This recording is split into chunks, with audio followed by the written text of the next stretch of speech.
Hey everyone, welcome to the RotoGrinders Morning Grind podcast. I'm your host, Stevietpfl. It's Friday. It's March 22nd.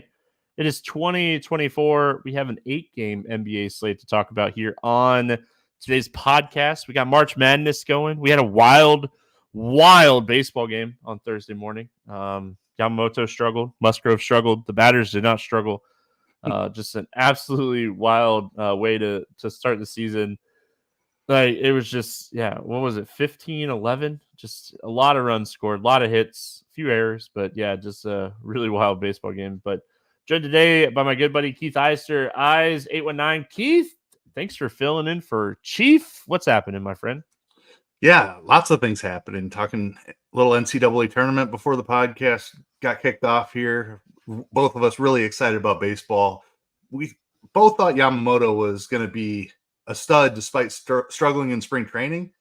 Didn't look too great. So a little bit of concern there. I'm not concerned about the contract long-term necessarily. Like, obviously the travel over to Korea is insane.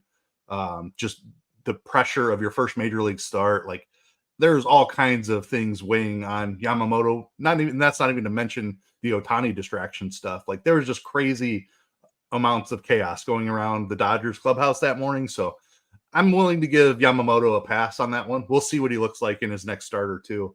It may take him a little while to get adjusted. I think he'll be okay. But he did not look great. That's for sure. Threw 40-something pitches in that inning. So a little surprised they left him out there that long. I mean, I get it. I know they used a bunch of relievers in their first game, and you can't just completely destroy your bullpen, but 40-something pitches for that prize of an asset was a little surprising to see, and just the performance altogether was surprising. But early season baseball, a little bit unpredictable. Lots of stuff going down with the NCAA tournament as well, but still we have NBA to talk about. So let's go ahead and do it. Yeah, my bracket's done. I don't have to worry about brackets anymore. Yours truly had Kentucky making a long run. That didn't work out. So big ups. There's like 2 or 3 big upsets. If you took the money line for the dog in all the games today, you probably had a good day betting wise. There was a lot of good lines and stuff like that for college basketball. NBA going crazy. Yeezy said his boy is crushing. Landell having a really good game. I'm assuming that's who he mentioned because Yeezy loves him some Jock Landell. I think he was at like 14-10 last time I checked, so he was having a really good game. Our boy AU doing his thing. Josh Hart having a bust game, which it was eventually, I guess, going to happen. I just hate that it happened on the night that I bet his assist and rebound, but honestly, I've been so profitable with his assist rebound. I'm still not mad. Like, it's just been absolutely crushing. Fred VanVleet kept his assist going. I think he was at 10 last time I had checked. So we hit that. And my NBA betting card wasn't great tonight, Keith. So ready to get back going here. Ellis kind of lost minutes out of nowhere for Sacramento. That really hurt my betting card. I had a couple props with him. So ready to finish the week off strong. We got Friday here. No NASCAR on Friday, so we got a doubleheader on Saturday at Coda, and then Sunday for the road course racing. I'm mad, but I'm not like mad. Josh Hart has been he's been a prop genius here for the last month. It feels like so. I've made a lot more than I've lost on Josh Hart, so he can have a dud. Maybe his line to go back to like 14.5 next game. So we'll take advantage of it again. All right, let's get started. 8 games. What's up, YouTube? I didn't really say what's up, but appreciate you all hanging out. We got Thunder and Raptors to get us started here. 228 total. Thunder a 15-point favorite. I honestly don't know if that's enough. I do think this is going to be one of the most lopsided games on the slate.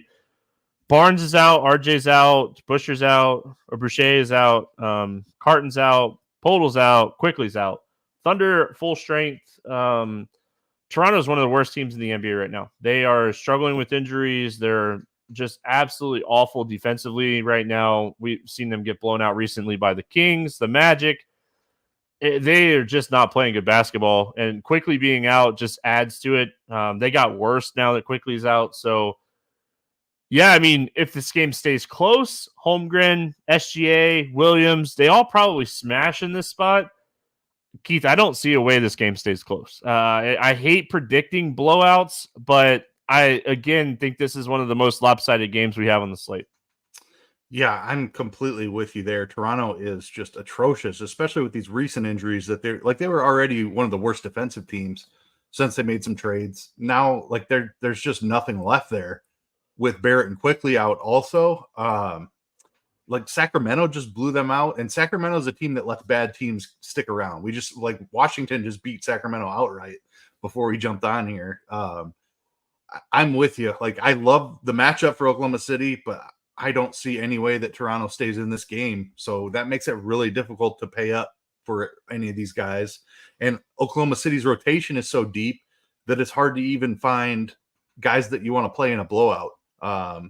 Like it's guys like Cason Wallace, who is low usage most of the time. Maybe he starts finding his shot a little bit more in a blowout. Like they have Hayward hanging around. I don't think he gets blowout run. Isaiah Joe potentially, but if the game's close, it's obviously SGA, it's Chet Holmgren, it's Jalen Williams. But in a blowout, I don't think those guys can pay off their price tags. So it's really tough to want to target this game. It's also one of the first games of the night on a pretty big slate where there's probably going to be a lot of news. We'll have the Boston news. Obviously, that's one of the first games also that we'll talk about next. But there's going to be injury news. It's late season NBA. So I'm not sure I want to lock up a ton of roster spots with these OKC guys who I feel like are pretty fragile given the chances of a blowout. Yeah, I mean, I will say, like, on the Thunder side, if you're in the thought process with me and Keith here, as far as like this game just not staying close, I mean, you in large field tournaments only, I think you could take some shots on like Cason Wallace. I would assume he'd play a lot of the fourth quarter minutes if this game's not close. He's a guy that can fill the stat sheet. He's good defensively.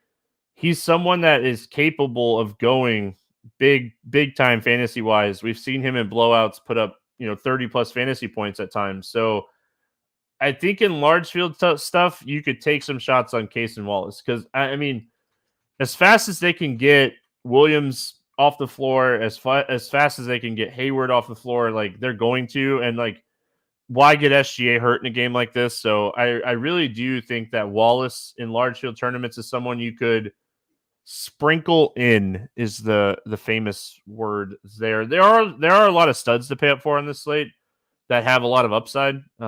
So yeah, I mean, we got Indy at Golden State. That game's fantastic. We're going to talk about it. So the Toronto side here, I mean, I think we wanted Noir to play more minutes the other night. The game got out of hand. They took him off the floor. I mean, I don't mind potentially going back to him at 4,200 here, but Abaji is someone that like the minutes seem consistent enough. I don't know. This team is awful, and it's not Gary Trent. Okay. As much as I make fun of Gary Trent the other day, maybe it's a little bit of Gary Trent if you're into pain. But I mean, Kelly Olynyk, it's a great rebounding spot, but he doesn't rebound. So who's going to get the rebounds here for Toronto? Is it going to be? I don't know. I was struggling with it when I was looking at this. Yeah, this Toronto team is really difficult to figure out. One of my favorite plays in that last game that Toronto played, I was with you on Gary Trent just because of the matchup against Sacramento. I like Jontay Porter a ton, and he left the game early with an illness. I think you can look back to him. Like he had a significant role, assuming that, and it doesn't look like he's on their injury report. So yeah, he's not even on the injury report for this game. Left the game with an illness, just a bad break there. I think you can go back to him. He had a really solid role, was playing like 22 minutes a night for 4 or 5 consecutive games there. Oklahoma City doesn't rebound, like you said, and neither does Kelly Olynyk, really. So Jontay Porter is my favorite play on Toronto here at 4,100. I think Grady Dick is still playing enough minutes. You can try to chase that. He's just been shooting so bad here recently. I don't feel super comfortable with it. They're not running Bruce Brown out there. That might be blowout related. Maybe he plays 34 minutes in a close game here. But again, I don't trust him to keep it close. So guys like Brown, Olynyk, even Gary Trent, I'm a little bit concerned about the blowout, kind of cutting into their minutes a little bit as well. So I'm looking down, and none of the guys are comfortable. I think you could chase Nwora a little bit. Surprised he didn't play as many minutes in the last game, but Jonte Porter is definitely my favorite play here on Toronto.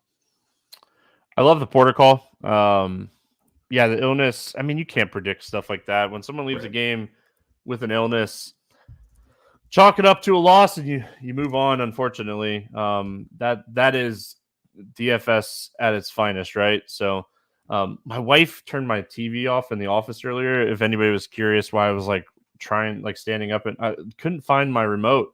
And the second squad pick of the ride for tonight is this third squad ride. Is this Samford Kansas game, and the line moved before I could get in on the squad ride. So we're looking at a little live bet situation here to join the squad, to get in on the squad ride. So looks hoping like there's 9.5 out there right now. Are we jumping in? Oh, I don't have 9.5 yet. 9.5. Oh, I forgot you're in Florida. You only have one book to look at. Yeah, I've still got a 9.5. I've got 9.5 hanging on DK. So because they hit the 3, so I'm hoping Samford doesn't score here, and then Kansas comes down and scores again, and we can jump on. I can jump on Samford with a little bit better score here, but yeah, just a little insight into what we do for a living, right? That never ends. Always grinding. Always grinding. Anything, man. So, all right.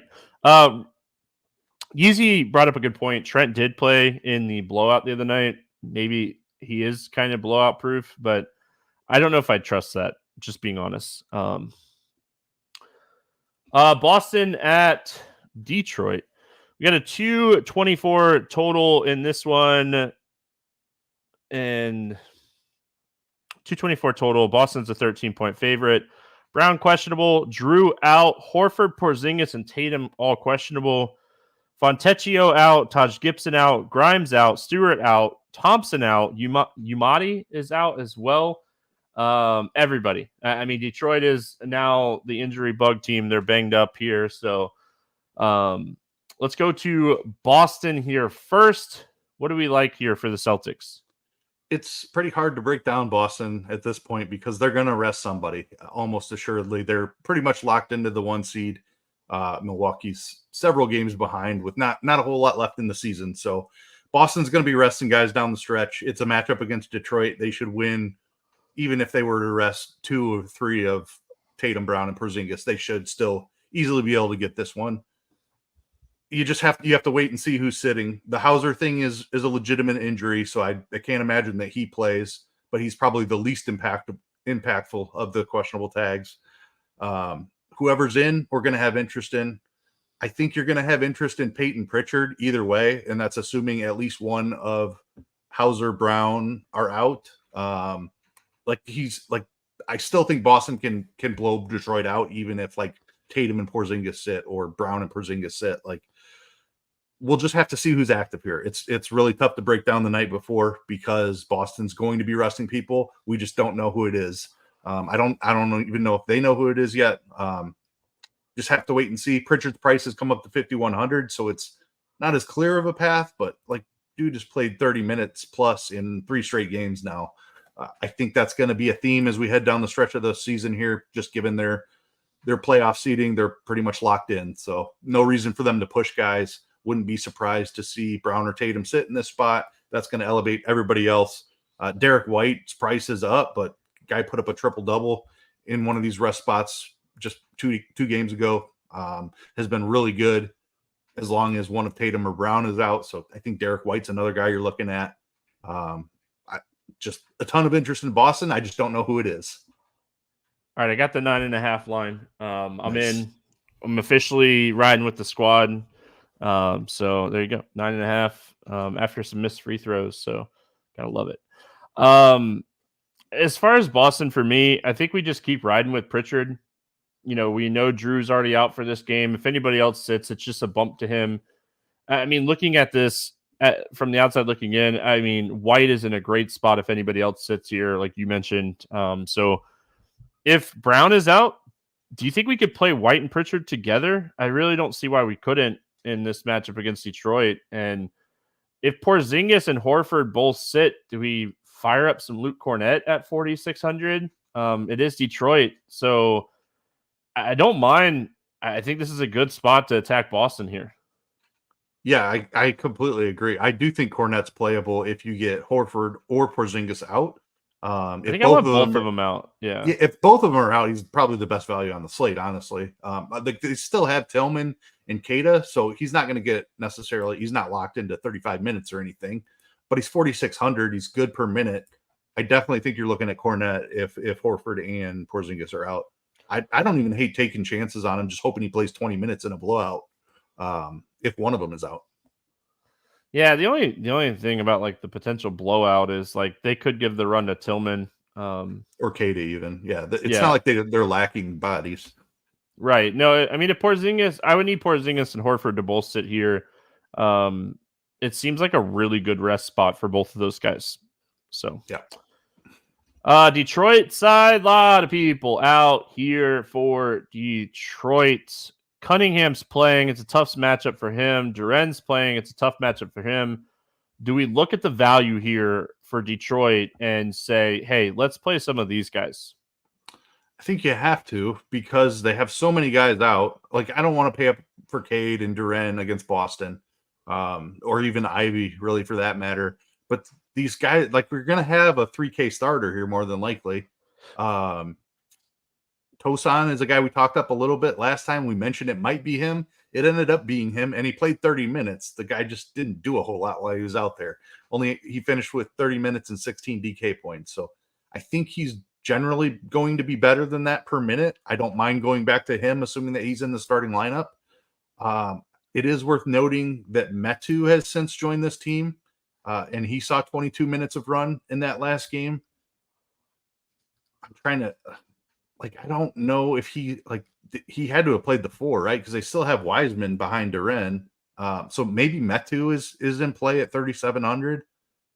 I think you just have to keep taking shots on these cheap guys. There's going to be guys elevating with Umude out now. He was the guy who was playing some minutes. Like, is it finally Marcus Sasser time? Like, I've been chasing this guy for it seems like a week, and it has not worked out yet. So now he's not even like 3,800. He's 4,900. So I don't know. I don't hate Sasser if he's starting. I probably need him to start for me to keep chasing that just because it's failed so miserably. But assuming Tosan's in the starting lineup, I think he's probably the strongest, safest play. I don't hate shots on Metu either. So Metu was the guy that I wrote down was my Let's Get Weird GPP play today. I like it. I think he starts. I really do. With Umude out, I would assume it'd be Metu that starts. He was they kind of played for each other last game. So Metu played like a really long stint in the third to fourth quarter. He checked in and played 6, and then he played like a 10.5 minute stretch, and I think Ivy came in for him. And then the game was out of hand, so they brought Metu back for the last few minutes. So Metu got a lot of second half run when Stanley Umude got hurt. So I think Metu is a fantastic play today. And I hate the fact that he potentially starts and gets a lot of ownership here, but I wouldn't be shocked if they start like a Fournier and Metu still sees more run than Fournier. So I like Metu quite a bit. I think he's a great tournament play today. Potentially becomes chalky if he does start, but I don't see him coming out if the game's a blowout. I don't see a reason for them to take him out of the game. So it's a 10-day contract. So, I mean, seeing what they kind of got here, is this guy worth, signing on for the rest of the season and, potentially bringing back to start next year kind of thing. So Metu's young, right? He's still young, isn't he? He's not super, he hasn't been in the league that long, but I think he was overseas or something. He's he's not low 20. He's 27. I was thinking 26, 27. Yeah, he's in that range. Yeah, he's 27. So, I mean, it's a great evaluation spot. So give him a run. Why not give him a run? All right, Memphis at San Antonio, 219 total here. San Antonio, a 6-point favorite. Bane, doubtful. Kennard out. Contra, questionable. Ja out. Pittman, questionable. Rose, Smart. Stevens, Williams out. Oh, one of the Williams is doubtful, but he's been playing. He's been sitting. Zach Collins is in concussion protocol. He is questionable. Desmond Bane, doubtful. Back to this whole what are we doing with Memphis thing. I mean, Pittman being questionable, it was like a contusion. He came back after missing like a month and played 27 minutes. So I assume if he plays 25 plus minutes. Fantastic spot. Fantastic spot against San Antonio. His price is up a little bit. Sante had a really good game the other night against Golden State. He shot really well, rebounded really well. I don't know what to do with this team. This team's ugly. They're missing so many people. But if Bane sits and Pittman plays, I have some interest in Pittman. Yeah, I mean, you have to have interest in this team just because of the matchup against San Antonio. We saw Triple J put up like 35+% usage without Desmond Bane. It's a tough matchup with Wemby on the other side, but I think he has crazy ceiling in this spot. I like the Pippen call as well. I think he plays over Goodwin. If Goodwin ends up starting, he's down to 4K now. Like, you have to take a look at that. I have interest. Let's just put it this way. Whoever starts at point guard, we have interest in. Pippen is 5,200. Goodwin's 4K, and Giroux is 3,800. One of those three is going to start at the point, and they're going to be very much in play in this spot. I'm going to spend up on Jackson Jr. a little bit as well. I can't pass up 35% usage, 8,300, a matchup against a really fast-paced Spurs team. Gigi Jackson has been playing really solid, so as long as Vince Williams remains out, I think he's going to have a role here. He's been playing a ton of minutes here recently, up to 6,200, but in this matchup, if Wemby's able to shut down Jaren Jackson, I think Gigi could have a really good game. I don't hate Aldama even. Like, it's not comfortable trying to figure out this Memphis team, but I think you have to try a little bit, even on a big slate, just because of the matchup against San Antonio. Yeah, gosh, has Memphis has kind of been the Spurs of last season. Like, you just really don't get a good taste in your mouth when playing anybody from this team. It's tough to trust the rotation is the biggest problem. And the other thing is, like, we never know the starting lineup. Like, at lock, we're not going to know the starting lineup. You're not going to know it until 7:30. So you have to be willing to hang around and adjust your lineups. Like, luckily, it's an early game. A lot of times Memphis plays later on in the slate. Luckily, it's in the second set of games. So it's not as big of an issue on this slate. And for that reason, I think you take advantage of that. And, like, I know we're interested in the point guard. I'm interested in Triple J either way. I think I have interest in Gigi Jackson either way. I assume he'll be in that starting lineup. All right, San Antonio side, obviously, Wemby is a potential spend up. Kind of had a bad game against Dallas. 12, 6, 1, 3, 11. Bad game. Only 43 fantasy points. Still has 6 blocks. Yeah, I mean, just say it somewhat sarcastically. He's a spend up here. This game should be competitive. I mean, San Antonio is a 6-point favorite at home in this one. When we're looking at the spend ups on this slate, I don't necessarily love SGA. I think, AD and LeBron are interesting, and we'll talk about that. Halliburton, Zion, Maxey, like these are the types of guys. The Clippers are in a great spot. Yeah, I mean, overall for me here, it's Wemby as a definite like top end spend up. I don't really love playing anybody else from San Antonio. Yeah, I'm kind of with you. And Memphis is like still decent on defense somehow. I don't know if that's just their coaching scheme or what it is, but despite how injured they've been the entire season, they're still decent on defense. So Wemby has immense upside anytime he's on the court. So I definitely like going there. Vassell would probably be the other guy, but that's like now that his price is up above 7K. I don't even love that. It's probably Wemby or nothing here for me on San Antonio. All right, moving on. New Orleans at Miami, 206.5 total. Miami a 4.5-point favorite. Sorry, getting distracted because I just realized that Miami is a 4.5-point favorite. I think I want the Miami side of this game.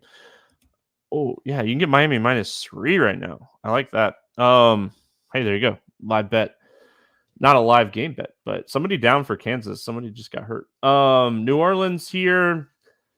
Oh, back-to-back for New Orleans. Ingram left the game, did not come back. One of the reasons that I like the Miami line here, it was a knee, and he had to get carried off the floor. I would not be shocked if he misses this game. I would assume he misses this game. No reason for New Orleans to rush Ingram back here. They need him for the run. What are we doing with the Pelicans here? There's a situation here where Zion is my favorite play on the entire slate, and that's if Ingram sits and if Bam Adebayo sits. I believe he's still questionable. Bam is still questionable. He missed the last game. If Bam is in there, it's a wildly different matchup than if Bam sits. So Zion, if Ingram is out and Bam is out, is the best play on the slate, in my opinion, at 8,800. If Bam is in there and Ingram is out, I still have slight interest in Zion. If Ingram and Bam both play, I have no interest in anybody in this entire game, pretty much. So injury report matters here for me. The Ingram thing on the Pelican side is huge. Zion gets a big bump without Ingram. CJ gets a big bump. I think he's playable at 6,500. And then we're looking at somebody like Trey Murphy probably stepping into the starting lineup. He's been playing a bunch recently anyway. He's up to 6K. He's been playing well. So that's still a tough ask for Murphy, even if Ingram sits. He's still playable, don't get me wrong. Similar story with Herb Jones. He's just kind of priced appropriately. The matchup not great against Miami. So I have small interest in Murphy and Herb Jones, but not a ton. JoVel, they're just not running him out there at all. I don't think I can touch him even without Ingram. It's Zion's my first look for sure, and then give me a sprinkle of CJ, Murphy, and Jones if Ingram misses. Yeah, I mean, if Ingram's out, I love the Zion call. Trey Murphy's right on that price point for me. If Ingram's out, do we think Zion or Larry Nance plays extra minutes here? Easy just asked Nance in chat too. Nance has just been playing ahead of JoVel recently anyway. I know. I don't trust it to continue. The minute you jump on Larry Nance is the minute he plays 18 minutes and you're furious. It's just so tilting to try to chase this big man situation. Yeah, we ran them both off the court in the Magic game. Valanciunas and Nance got ran off the court. My Magic beat up on New Orleans. It wasn't fun. It was great for the Magic, but yeah, not good for New Orleans fans.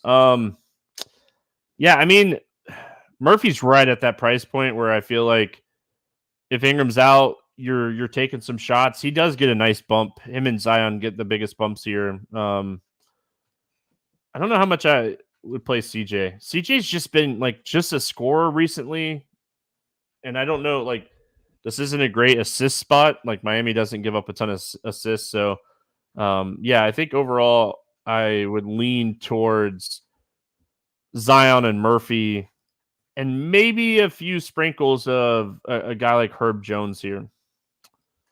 Miami side, injury report matters. We know Robinson and Hero already ruled out. Bam, questionable. What are we doing with the Heat here?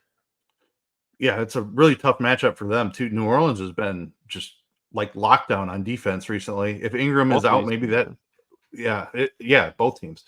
If Ingram is out, maybe that impacts them a little bit. Like I said, if Bam is in there, I don't have a ton of interest in this game overall. If Bam misses, Jimmy is the guy I think I'm going to, even with the tough matchup. Just saw him smash without Bam in a tough matchup against Cleveland in the last game. So I think you can certainly go there. Don't even hate chasing a little Terry Rozier, even though I don't love the price tag there. The center situation is not comfortable either. Thomas Bryant is the guy that got the start in the last game, only played 15 minutes. We've seen that multiple times. And even Orlando Robinson only played 13. So they just went small without Bam.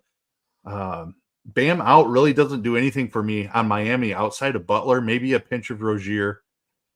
It's really the Zion interest from the other side that I have. If Bam is out, I think just the Zion Jimmy stack might be my favorite way to play this game if Bam is out. Yeah, Thomas Bryant started the other night and only played like 15 minutes. They went somewhat small. Jovic, we should probably talk about Jovic if Bam sits. Jovic, he played a lot of the 5 in that game. They just didn't use Thomas Bryant a lot. They used Jaquez and Martin with Jovic and Rozier and Butler. And I would assume they do the same thing here. I just don't think they want to get Thomas Bryant or Orlando Robinson a ton of minutes, and we see them play more small ball than anything else in this one. And I think that benefits a guy like Nikola Jovic a lot here at 4,300, even in a tougher matchup. So I do want to revisit one thing on the Pelicans that we just talked about. If Bam is out, I think Nance is pretty safe to play mid-20s minutes. Like they're not going to run. He'd match up really well with Jovic. With Jovic, yep.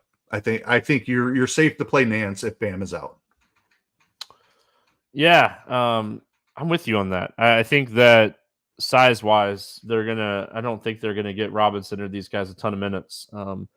Robinson did play really well against Cleveland the other night, so maybe they give him a little bit extra run. If Robinson starts over Thomas Bryant, do we take some shots on Orlando Robinson here? At 3,200, I think you have to, just because like I would think he'd be safe for like 16 to 18, like minimum. And if you get 24 out of him at 3,200, he should smash. So I'd be interested if he's starting.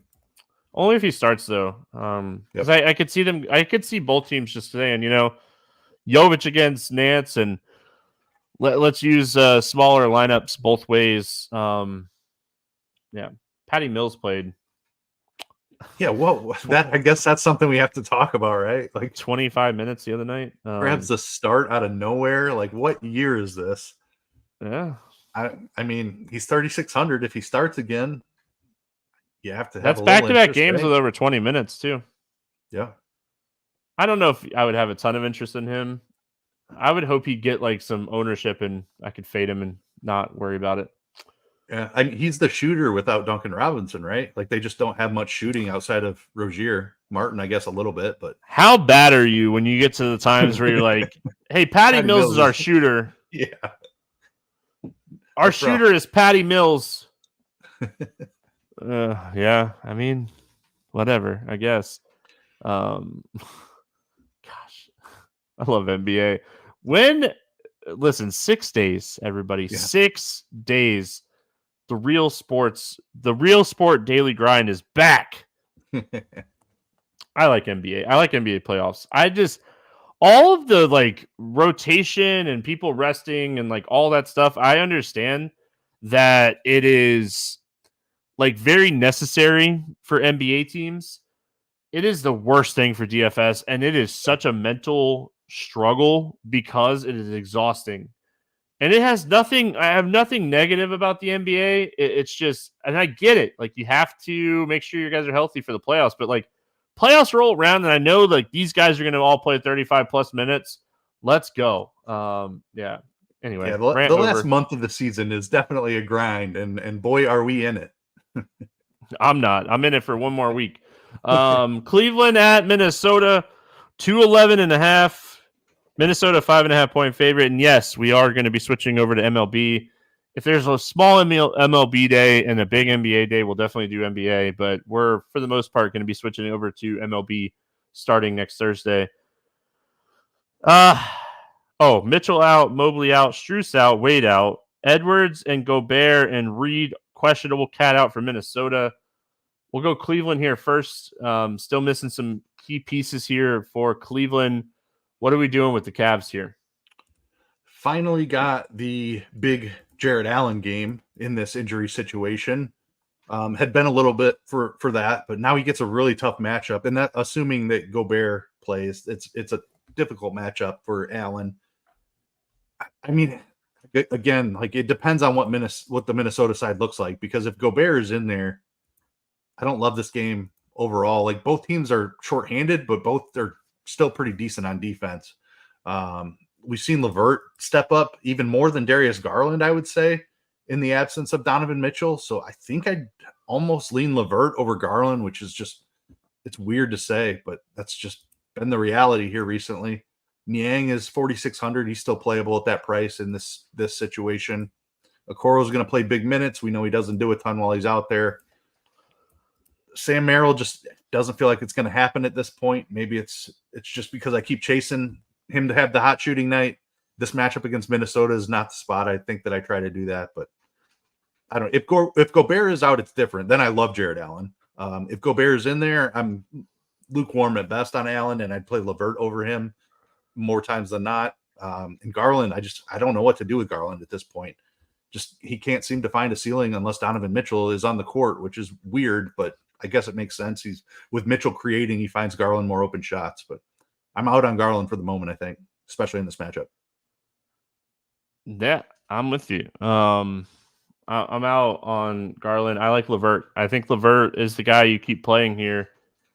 I think in large field tournaments, you could take some shots on Allen just because, I mean, he does have the upside to take advantage of.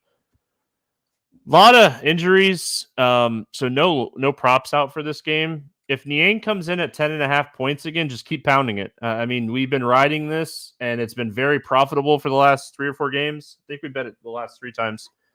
I think we just keep riding it if it's at 10.5. I think that with these guys out, sorry, I cut my leg and it was bleeding. If these guys are out, I think you keep going to Niang at over 10.5 points.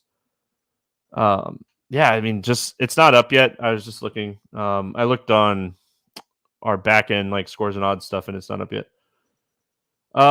Anyway, Minnesota side of this game, it all kind of depends on what happens here. If Edwards, Gobert, and Reed all play, I don't really have a ton of interest in Minnesota at these prices. I will say, like, if Gobert plays and he plays his normal amount of minutes, the dude is going to smash in the rebounds. And with Cat out, we kind of saw that anyway. If Gobert sits and Reed plays, you take some shots on Reed. If they all sit, then the value doors are opened up here. If Reed and Gobert are both out, I think you got to go back to Garza. He only played like 22 minutes the other night, but it was very efficient. That's plenty. Yep. Yeah, very efficient. Finally, the TJ Warren experiment is over. I would definitely take some shots on McDaniels if people sit. He had a really good game the other night as well. He's 4,800. I talked about him on Expert Survey the other day. What are your thoughts on Minnesota? Yeah, the injury situations matter for sure. Ant plays through almost everything, so I expect him to play. I think Gobert and Nas are definitely truly questionable. We've seen them miss games here recently, so if Gobert's in there, I agree you can play him. He's been playing huge minutes. If he sits, Nas Reed's the next man up. It's an easy pivot down, just $300. That seems like an exorbitant price to play for Nas Reed, but anytime Gobert is out, we've seen this man put up like 50 plus DK points. So he's absolutely worth that price tag if Gobert sits. If they're both out, then I agree it's Garza. He's still too cheap. He's a great per minute producer. Don't care about the tough matchup against Allen. Like 20, 22 minutes is totally fine for me at 4,100. Love the McDaniels call as well. I think definitely a guy that you can look to. I actually went a bunch of Kyle Anderson last time. Both these guys were out. Did not work out well. I still think you can play Anderson at 5,400. I don't love the matchup, and that's assuming Gobert and Reed both out. Only situation I'd consider him. He had a rough game. I'd go back to that. Alexander Walker also played a ton of minutes in that situation. He did not do anything while he was out there, but I think you could go back to that as well. But Garza would be by far the preferred cheap play. Yeah. Gosh, gotta love it. Love NBA. And Alexander Walker keeps getting minutes because he's good on defense. Yeah, I mean, overall, I don't know if I'd play him. I would need everybody to sit before I start getting exposure to Alexander Walker. All right, Clippers and Portland. We go from 8 o'clock, 7 and 8 o'clock games. It's a weird slate. You got 2 7 o'clock, 3 8 o'clock, and then I think 3 after 10. So interesting slate in that aspect of things, but always fun. Derek, I agree. Josh Hart's a bum. Very profitable for us. Recent, just had one of those games. I mean, he has 2 rebounds and 1 assist. You're not hitting your props when you do that. You're not having a good DFS night either. Clippers a 13-point favorite. Man and Power questionable. Westbrook's out. Brogdon, Sharp, Williams out. Grant doubtful. Tybal questionable. On the other side of this game here. So going to the Clippers here first. What do we like here for LA? LA is a tough team to play. You add in a matchup against Portland, who is extremely shorthanded and very bad at basketball, even when they aren't shorthanded. I don't know. I don't think I try to figure out which one of Kawhi, Harden, and Paul George smash. It's never a fun thing to figure out anyway, even in great matchups. Not that this isn't a good matchup. Portland doesn't play defense, but it feels like a slow-paced game. Feels like the Clippers blow them out here.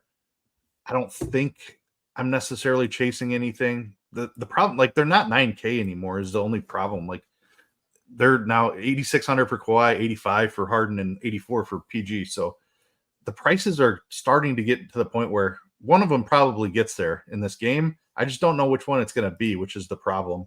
I don't know.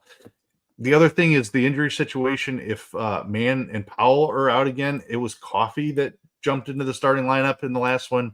He's a very low per minute guy. I don't, even at 3,700 in this matchup, I'm not sure I have a ton of interest there. We saw Bones Highland kind of go away as well. So even if injuries come here, I just don't have a ton of interest in the Clippers. And it's a great matchup. I don't know what to do with this team right now. Yeah, I mean, I think it's James Harden. I think that's who we take shots on. But you're definitely worried about this game not staying close. Like, I think James Harden and this is assuming that like Powell and Mann play, like you said, or said, Coffee slid in the lineup the other night. He's just going to stand in the corner.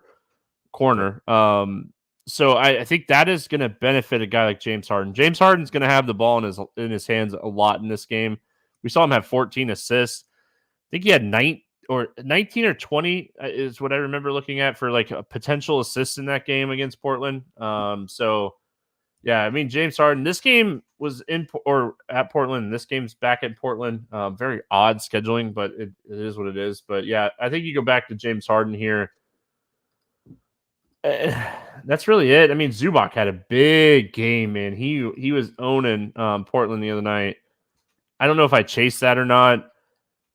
Going to the Portland side, I was very high on Ayton the other night. He stunk. He was awful.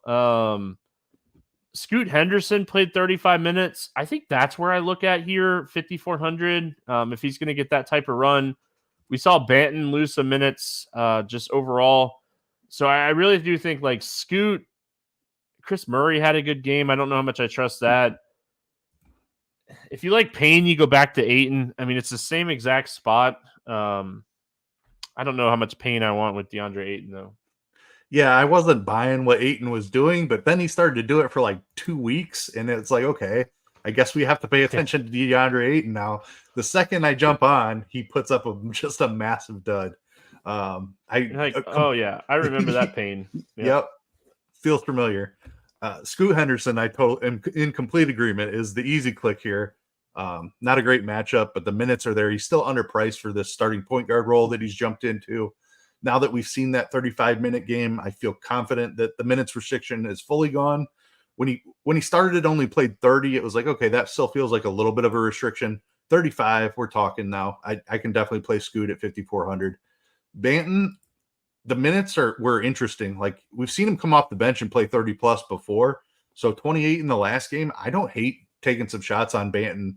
I think people are going to shy away from that, seeing the minutes come down. It wouldn't surprise me if he gets hot and is scoring a bunch of points. They just leave him out there for a couple 6 or 7 extra minutes, and he ends up playing 32 in this spot. So Banton, I think, is still playable at 5,600. I'm with you. I'm not chasing the Chris Murray thing. Nobody else here is really comfortable. Kamara doesn't do enough while he's out there. Jabari Walker's minutes have been capped here recently. So I think it's Scoot for me first. It's probably Banton second. And if you want to keep chasing Ayton, I'd be fine with that, but I don't think I'll do it. All right, moving on. 2 games left here. Hey, just if anybody is curious, the Samford Bulldogs are not a good basketball team, and Kansas is not missing a shot. So, hey, we're on the squad ride. Woo! We'll see. It's early yet. Oh yeah, I mean you're right. It's early. Yeah, hey, you could double down and get them at plus 15.5 right now. So there you go. Yeah. I'm not going to though. Kansas is not missing. Maybe I do it. All right. I did it. I took 15.5. Did you? Yeah. I was considering it too. Okay. Really quick before we get into this, like Golden State Indy game, like they're not going to keep shooting this good. Like they could have was my thinking too. Yeah. Yeah. Like they could continue to shoot well. But man, they have started the game just like absolutely. I don't know what the overall numbers are, but I've been watching out of the corner of my eye, and they just haven't missed a shot to start. It feels like so. Yeah, see, they're 3 for 3 from 3-point line, and their starters are 4 for 5, 4 for 4, 3 for 3, 1 for 1, 0 for 1, and the bench guy is 2 for 3. You're not going to keep shooting like 80%. So yeah, all right, I'm on. Why not? It's only money, right? Just kidding. I love money. Indiana at Golden State. I think this is the game of the night. 237.5 total. Warriors are 4.5-point favorite. Mathurin out. Toppin questionable. Moody questionable. Halliburton's 9K. It's a fantastic spot. His ceiling's been capped. Do we take shots on Halliburton in this incredible spot? Do we take shots on Siakam in this incredible spot? What are we doing with the Pacers here? We saw Isaiah Jackson just absolutely destroy Detroit the other night, and Miles Turner just didn't come back on the floor a lot. Pacers, great spot. What are we doing? Oh, Tyrese Halliburton. I have been off the last couple of games. I finally jumped off. I was chasing him ever since he came back from the injury. Chasing that ceiling game, being like, this guy is awesome. We should be paying 10K for him. Hasn't come. Finally jumped off. I think I'm going to stay out on this one. It is a great spot, great game environment.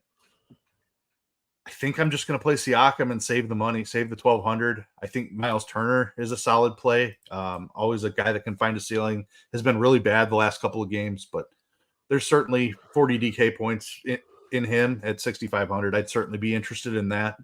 I don't think I'm chasing Isaiah Jackson unless Jalen Smith were to be ruled out. I don't ever trust that they're not just going to go ahead and flip those guys in the rotation again. So I don't think I'm chasing the Jackson game. I'm still interested in McConnell. He has that. He's going to play his 20 to 22 minutes, and the dude he comes in and he chucks and he gets assists. He just produces when he's out there. So 4,600 for McConnell. I'm certainly in on that. It's the Halliburton thing that I need to see it from him first before I chase it.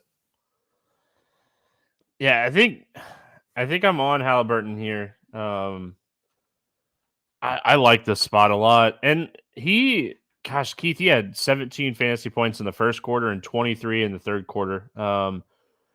He had 40 fantasy points in the first and third quarter, played very seldom in the second quarter, did not check back in after he left in the third quarter because of the blowout against Detroit. So I think this game stays close. And I've been off of Halliburton. I'm with you. I have. But I feel like the big game is coming. I really do. He was flirting with it for sure. I will give you that. Yeah. I feel like this is the spot. This is the spot. You might be right. Yeah, and for what it's worth, I do like the idea of playing some Siakam or Turner. Turner just had a bad game, and I was on Turner the other day. Just had a bad game. It happens. Yeah, I think you will jump on Halliburton in the playoffs. You're darn right about that. But yeah, I mean, I like Siakam. I like Halliburton a lot for tournaments. TJ McConnell is always a great tournament play. You're hoping that he gets 24 minutes instead of 20, but like you said, he comes out and he chucks. He's playing on that second unit with like Shepard, Toppin, McDermott, Jackson. Yeah. Like he's the guy on that second unit. The Golden State side, another guy that I've kind of been off here is Steph, but I think this is a great Steph spot. I think he's one of the spend ups on this slate to get different if you're not playing Wemby. I think Kuminga's okay. Draymond's okay. I do think like this is the type of game that Draymond could like really perform well. So I don't mind playing some Draymond here, but I really do think this is a Steph spot. I think Steph has a good game, and I really wish they were giving Jackson Davis more minutes. Yeah, Steph is under 9K, so I'm definitely interested there. The blowout over Memphis, he only played 24 minutes. He played 33. Like, he hasn't been back from this injury very long, so he hasn't had much of an opportunity to grab a ceiling. That's what's driving the price down. That blowout in the last game, I think definitely just the price is in a free fall right now, and there's nothing wrong with him. He just hasn't had the opportunity just because of the blowout. So I think 8,600 for Steph and a great matchup with Indiana here is very enticing. I like the Draymond call as well. I certainly grab a couple of shares there. I like playing bigs against Indiana. Turner's more of a shot blocker than he is a defender, so definitely don't mind Draymond. Kuminga, kind of the same thing. Like, the price tag is up there on Kuminga, but he still has some ceiling here. We saw it in that blowout against Memphis. He's been playing the minutes. I think he's solid. Podziemski at 5,500, I think. I don't know if I trust the minutes completely. They've come down a little bit the last two games, maybe blowout related in that Memphis game, but I think he can get like 28 to 30 minutes here at 5,500. I don't mind some shots in a great game environment. Agree with you on Jackson Davis. If I knew he was getting like, if he could play 26 minutes, which he has been, but I don't know if I'd fully trust it. Dude's so good per minute. I'd have a ton of interest in Jackson Davis, but there's certainly risk with the minutes there. Yeah, Steph's my favorite by far. I think I go Draymond next, then Kuminga, but Jackson Davis is a deep tournament play. I'm certainly on board with that. Outside I like in this spot matchup wise is Wiggins. He's cheap. It's a good wing matchup against the Pacers. I could see playing a little bit of Wiggins here as well. 29 minutes the other night. His shot attempts double digits in 3 of his last 4 games. So his rebounding is way up right now. I think this is a sneaky good spot for Wiggins. Famous last words. Philadelphia at LA. 227.5 total here. Lakers a 9-point favorites. Covington and Embiid, Melton out. Tobias questionable. LeBron questionable. Vanderbilt, Vincent Wood out. And Anthony Davis not even on the injury report here. He's probable to play this one. Going Philly first. Tobias keeps mattering for me. If Tobias is out, I think that you take shots on Maxey. If Tobias plays, I think you take shots on Maxey. Love this spot for Maxey. I like Oubre a lot if Tobias sits. Tobias practiced on Thursday. I assume Tobias comes back and plays in this game. They obviously need to win every single game right now. What are your thoughts here on Philly? Yeah, Tobias matters for me also because I absolutely love Kelly Oubre if he's out, and I love Tyrese Maxey if he is out. Those are the two guys I would want to jam in a ton. I have slight interest in them both either way. I don't want to play Tobias, I don't think, just coming off the injury. Not sure what the minutes will look like. But it's slight interest if Tobias is in there. Maxey and Oubre, two of my favorite plays on the slate. If he is out, I don't think I need to mess with a ton else. Like, Hield hasn't been seeing the minutes. The center situation is always tough to figure out. We saw Paul Reed play up to 28 minutes again, but that's certainly not guaranteed. We've seen Bamba hover between like 18 and 26. Like, if we're getting, you get the high end outcome of either one of those big men, and they could absolutely smash here. But I don't think I'm chasing it against the Lakers. It's Oubre and Maxey for me, and the amount of exposure will depend on Tobias in or out. Random thought. Kyle Lowry, he only played 25 minutes against Phoenix. The game wasn't necessarily that close. If we this game has a 9-point spread, but if we're projecting this game to stay somewhat close, do we think Lowry plays 28 to 32 minutes in this game at 4,700? I do think he'll play the minutes. It's just, is he going to get enough done in those minutes is my biggest concern. I don't hate it. Like, he has more upside than we're used to, than what we saw with Miami. That he's proven that. I don't hate it at 4,700, but don't love it either. Yeah. All right. Just maybe overthinking that spot too much. All right, Lakers side of this one. Who's slowing down Anthony Davis in this game? Good question. Probably no Yeah, one. I mean, we talked about like potential spend ups. I think Anthony Davis smashes today. I think this is a phenomenal Anthony Davis spot. If they try to stick like Paul Reed on Anthony Davis is going to have a field day. If Philly was smart, I'm not a GM or a coach or anything, but if Philly was smart, they'd put Mo Bamba on AD today, but they're not going to. I think AD crushes. I mean, they're going to start with Bamba on him, but he probably picks up 3 fouls in the first 6 minutes. Yeah. So, I mean, I agree. This is an AD smash spot. He is easily my favorite play as well, especially now that LeBron is up there right next to him in price. Like, I think AD just has so much more ceiling. I think the matchup is great for AD as well. So I'm completely with you there. I'll have some LeBron too, but because they're so closely priced, I'll chase the ceiling with AD. D'Angelo Russell is the other guy that we have to talk about because Philly has been awful on defense, and Russell just keeps finding ceiling games. I don't know exactly where they're coming from. He's doing it in all kinds of different ways, just racking up assists like crazy here of late. So like D'Angelo Russell at 7,300. Playing alongside AD and LeBron is not something I thought I would be recommending this NBA season, but here we are. He just keeps doing it. So you have to pay attention to it. D'Angelo Russell very much in play too. Yeah, I'm quickly trying to pull up because I'm just overall curious on the potential assists over the last. Let's look at the last 5 games for Russell. So he's converting at a very high rate as far as his assists. Like he's averaging 8.8, but he's getting 12.2 potential assists per game. So he's converting at a pretty high clip. His adjusted assist rate's actually like 11.2. So yeah, I mean, I think Russell is an interesting call.